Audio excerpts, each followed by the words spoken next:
There are those days I can remember so well when we were down there and nothing was happening at that time. And we could have fainted. There was no hope at all. No hope at all. But all that we did was to believe. We had faith in the impossible. Knowing that this situation, looking at other pastors and other men of God out there, it was impossible, almost impossible, to believe that God at some point would raise a person from nowhere. I would have fainted.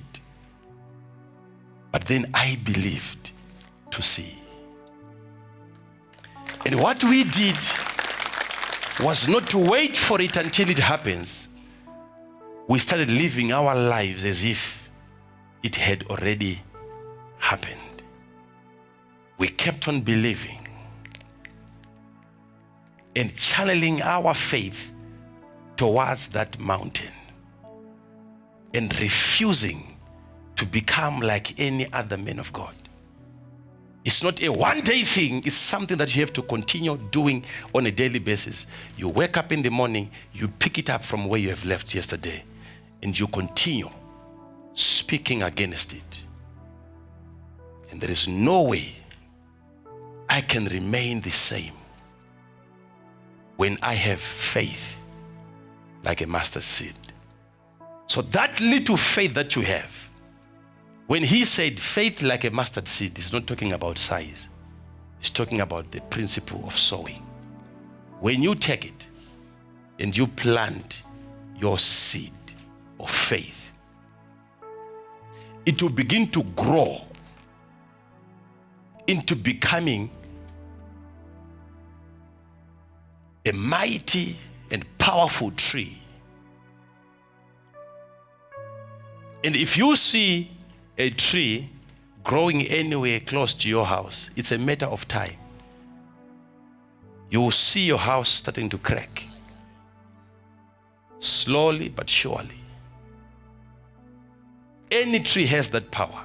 So if you plant your faith towards a particular area of impossible situations, it will begin to grow.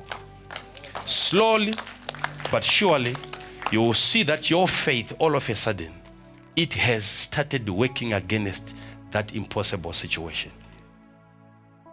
Do you believe what I'm saying now? He said to you now, Jesus, to him that believes, all things shall be possible. How many things?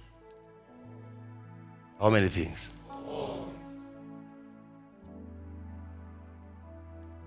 What can stop you now from fainting? You have to believe. And before you see, you have to believe. If Jesus is saying this to me, you have to personalize it and say, nothing shall be impossible to me. That which is impossible with men, but to me, it is possible. Which means you are not longer operating as a man. Where other fellow classmates, brothers and sisters,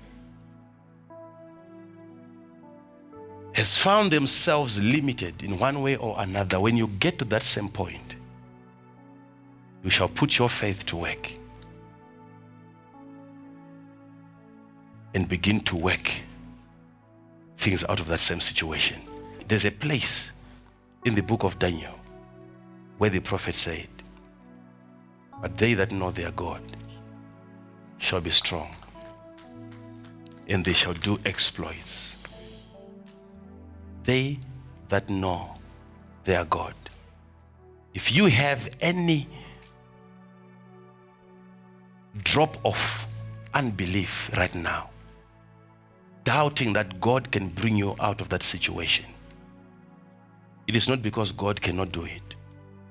It is because of the limited information that you have concerning the God that you serve.